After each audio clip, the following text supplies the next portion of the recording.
Good morning બાળકો.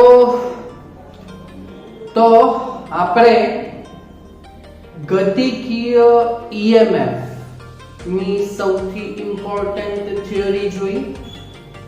તેને આધારિત આપણે 3 દાખલાઓ જોયા. ગતિકીય ઈએમએફ બલવ કાં તો બીવીએલ, અને તેને બાદ બીજા 3 દાખલાઓ ચાક ગતિમાં પ્રેરિત EMF B omega capital R square divide by 2. આવી રીતે 6 દાખલાઓ જોયા. ઓકે, તો છેલ્લે આપણે ઉદાહરણ નંબર સ્વાધ્યાયનો 5મો ને એની આગળ ઉદાહરણ નંબર 7 હતો. ઓકે, હવે તમે ચોપડીમાં જોજો તો ઉદાહરણ 7 ના પછી તમારા નોટમાં ચોપડીમાં ઊર્જાની વિચારધારણા હશે. તો અહીંયા એ જે થિયરી છે તેને જો 3 માર્ક્સમાં પૂછવું હોય તો ઊર્જાની વિચારધારણાની થિયરી 3 માર્ક્સમાં આવી રીતે પૂછાય કે આપણે ચુંબકીય ક્ષેત્રમાં લંબ રૂપે વાહકને ગતિ કરાવેલી એટલે યાંત્રિક ઊર્જા યુઝ થયેલી હતી, અને આ યાંત્રિક ઊર્જાના પરિણામે તમને વાહકમાં પ્રેરિત પ્રવાહ એટલે કે ભાઈ આ પ્રેરિત ઈએમએફ આટલું ઉત્પન્ન થયેલું હતું બલવ જેટલું. બરાબર. ઓકે, તો આને સંદર્ભે વિદ્યુત ઊર્જામાં રૂપાંતર થયેલું હતું. ખ્યાલ આવે છે? શાંતિથી સમજો. એટલે યાંત્રિક ઊર્જાનું તમારું વિદ્યુત ઊર્જામાં રૂપાંતર થયેલું હતું. બરાબર. ઓકે, તમે કાર્ય કર્યું, બળ વડે કાર્ય કરેલું છે.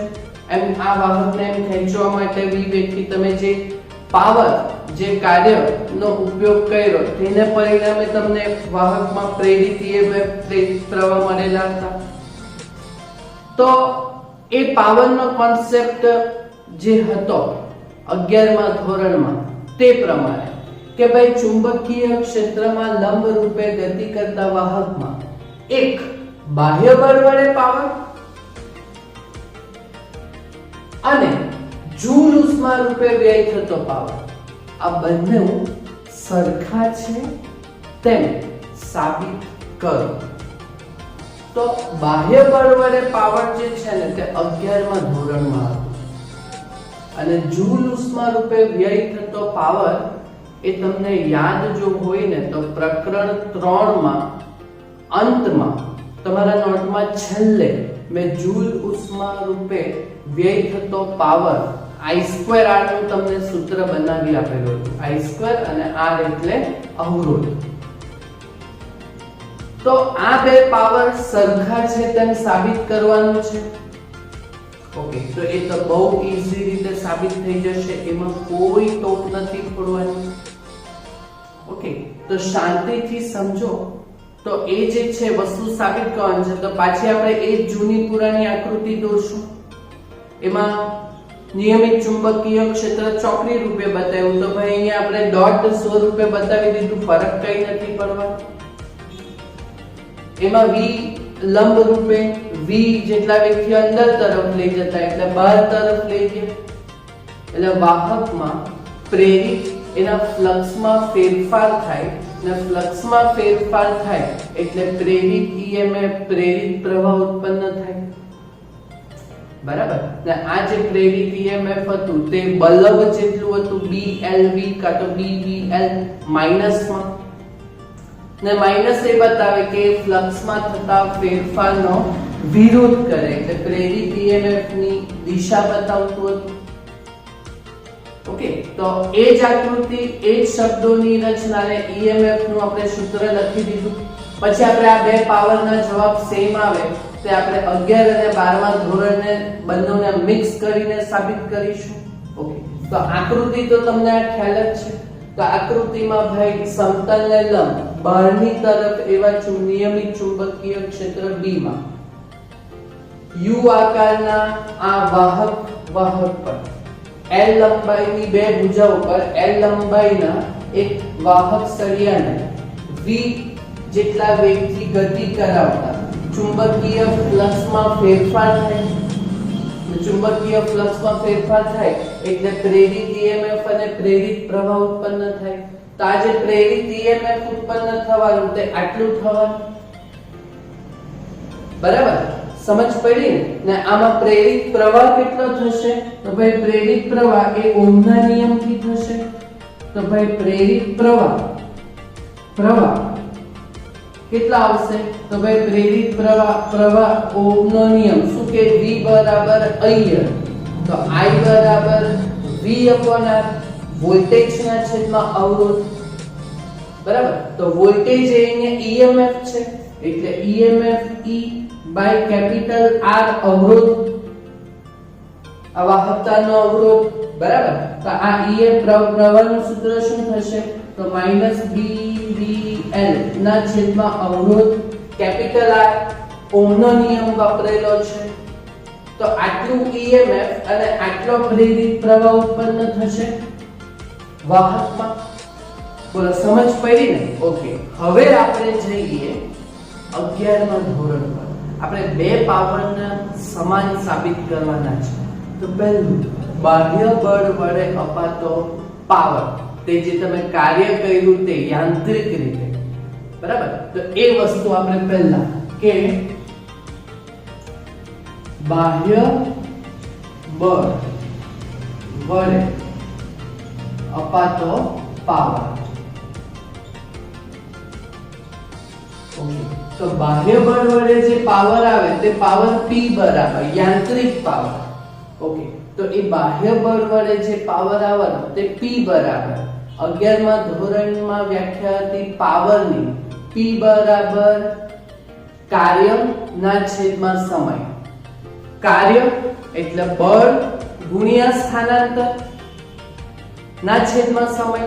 તો ભાઈ સ્થાનાંતર ના છેદમાં સમય એટલે તો વેગ, એટલે બળ ગુણ્યા વેગ. 11મું ધોરણ. બરાબર, તો એ બાહ્ય બળ વડે જે વપરાતો પાવર હોય તે બળ ગુણ્યા વેગ એટલે F * V. બરાબર, બહુ ઈઝી રીતે સાબિત થશે. બરાબર, જ્યાં જે બળ છે તે પ્રવાહધારિત વાહક તાર ઉપર લાગતું બળ. તે ચોથા ચેપ્ટરમાં જોયું. ચુંબકીય ક્ષેત્રમાં I પ્રવાહધારિત L લંબાઈના વાહક તાર ઉપર લાગતું બળનું સૂત્ર શું હતું? તો F બરાબર બિન IL ક્રોસ B હતું, સાબિત કરેલું હતું. પહેલી થિયરી હતી આપણી ચોથા ચેપ્ટરમાં ને પછી ચારેય દાખલા કરેલા હતા. ચુંબકીય ક્ષેત્રમાં L લંબાઈના વાહક તાર પર I પ્રવાહધારિત વાહક તાર ઉપર લાગતું બળ F બરાબર બિન હતું ને? ઓકે, તો એ વસ્તુ આપણે અહીંયા મૂકીશું આપણે. ઓકે, ચાલો તો એ મૂકી. તો જ્યાં નિયમિત ચુંબકીય ક્ષેત્રમાં વાહક પર લાગતું બળ, તો એ F બરાબર બિન આ તો IL ક્રોસ B એટલે IL B sin θ અહીંયા લંબ રૂપે એટલે sin 90 1.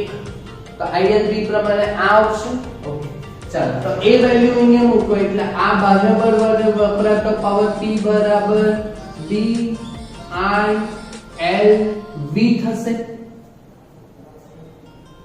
બરાબર, ચાલો હવે આમાં પ્રવાહની વેલ્યુ મૂકી દો. છે ને આપણી પાસે અહીંયા પ્રવાહની વેલ્યુ. ઓકે, તો અહીંયા આપણે પ્રવાહની વેલ્યુ મૂકી દઉં તો P બરાબર B અને પ્રવાહની વેલ્યુ મૂકી દો -BVL ના છેદમાં અવરોધ R. બરાબર. ઓકે, તો આ પ્રવાહની વેલ્યુ મૂકી અને અહીંયા L અને V તો છે જ. ઓકે, ચાલો તો અહીંયા આ પાવર નો જે જવાબ આવવાનો તે આપણે મૂલ્યમાં જ શોધી લઈએ. ઓકે, તો મૂલ્યમાં જ જો આપણે શોધી લઈએ તો બોલો આ પાવર કેટલો આવવાનો? જો ને સૂત્ર BB એટલે B2, VV V2, LL L2, બરાબર. એટલે શું આવવાનું ઉપર? V2 V2 L2 ના છેદમાં અવરોધ R આવવાનો, બરાબર. તો આ જે બન્યું તે આપણો યાંત્રિક પાવર, મિકેનિકલ પાવર, એટલે આને કહીશું સમીકરણ નંબર 1. તો આ 11મા ધોરણથી આપણે પાવર સાબિત કર્યું આ સૂત્ર. ઓકે, ચાલો હવે આપણે લઈએ જૂલ ઉષ્મા રૂપે, એટલે કે આ આપણે યાંત્રિક કાર્ય કર્યું એનું વિદ્યુત ઉર્જામાં રૂપાંતર થયેલું છે, પ્રવાહ ઉત્પન્ન થયેલો છે ને પ્રવાહ ઉત્પન્ન થાય તો તાર ગરમ થાય એટલે જૂલ ઉષ્મા કહેવાય, જૂલ ઇફેક્ટ આવે. ઓકે, તો આ આપણું થઈ ગયેલું છે કામ. ઓકે, હવે આપણે બાહ્ય બળ વડે પાવરનું કામ કર્યું. હવે જૂલ ઉષ્મા રૂપે વ્યય થતો પાવર, એટલે હવે વાહકમાં જૂલ ઉષ્મા રૂપે વ્યય થતો પાવર. ઓકે, તો જૂલ ઉષ્મા રૂપે વ્યય થતો પાવર, એ પાવર હતો P અને જૂલ ઉષ્મા રૂપે એટલે Pj. અને આ વસ્તુ થોડુંક ધ્યાન આપો, આ વસ્તુ આપણે કરેલું છે. એમ પાવરની વ્યાખ્યા IV, વોલ્ટેજ ગુણ્યા પ્રવાહ કે પ્રવાહ ગુણ્યા વોલ્ટેજ, બરાબર. અને એમાં V બરાબર અહીંયા લો તો I2 R જ આવે, તે જૂલ ઉષ્મા રૂપે વ્યય થતો પાવર. તમે નોટમાં પ્રકરણ 3 કર્યું ને, એમાં છેલ્લે આપણે પાવરનો કોન્સેપ્ટ અને 2-3 MCQ કરાવેલા હતા, બરાબર. તે જૂલ ઉષ્મા રૂપે વ્યય થતો પાવર તે I2 R, જ્યાં કેપિટલ R એટલે અવરોધ, બરાબર. ચાલો હવે આપણે આમાં પ્રવાહનું સૂત્ર મૂકો. દેખાય છે ને આ પ્રવાહનું સૂત્ર? ઓકે, તો માઈનસ લેવું નહીં લેવું ચાલે. માઈનસ B V L ના છેદમાં અવરોધ R નો વર્ગ ઇન્ટુ અવરોધ R, બરાબર. ઓકે, તો જોઈ લો અહીંયા આપણું જૂલ ઉષ્મા Pj નું સૂત્ર શું બનશે? તો નીચે જ કરી લે, દેખાય છે તમને? ઓકે, તો આ જૂલ ઉષ્માનો પાવર, ઓકે, માઈનસ નો વર્ગ તો પ્લસ થઈ જશે, B2 V2 L2.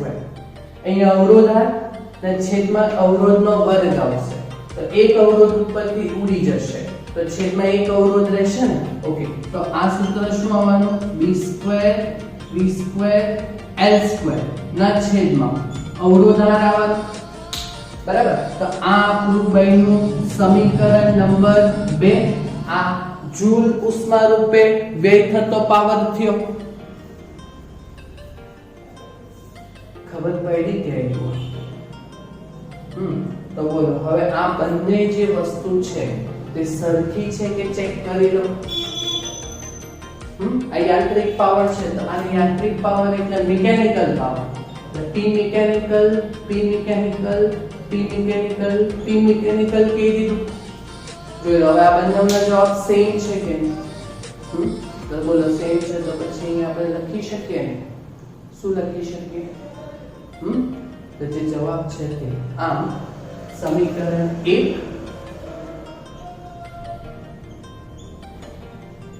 અને 2 પર સાબિત થાય છે, સાબિત થાય છે કે બોલો શું સાબિત થાય છે? તો બંને પાવર સરખા છે, તો જે સવાલ છે તે તમારે પાછળ લખી દેવાના, બરાબર. તો શું લખશું કે નિયમિત ચુંબકીય ક્ષેત્રમાં, નિયમિત ચુંબકીય ક્ષેત્ર B માં લંબ રૂપે ગતિ કરતા વાહક બાહ્ય બળ વડે પાવર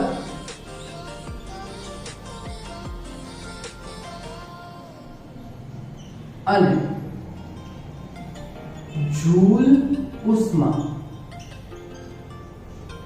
રૂપે વ્યય થતો પાવર શું છે? સમાન છે. ક્લિયર? આ 3 માર્ક્સ ની થિયરી છે ને એકાદ વાર બોર્ડમાં પૂછાયેલી પણ છે. એકદમ સિમ્પલ વેમાં આપણે સમજ્યા. આવડવી જ જોઈએ. આવડશે તમને પાક્કું. 2 વાર જોજો, 3 વાર જોજો.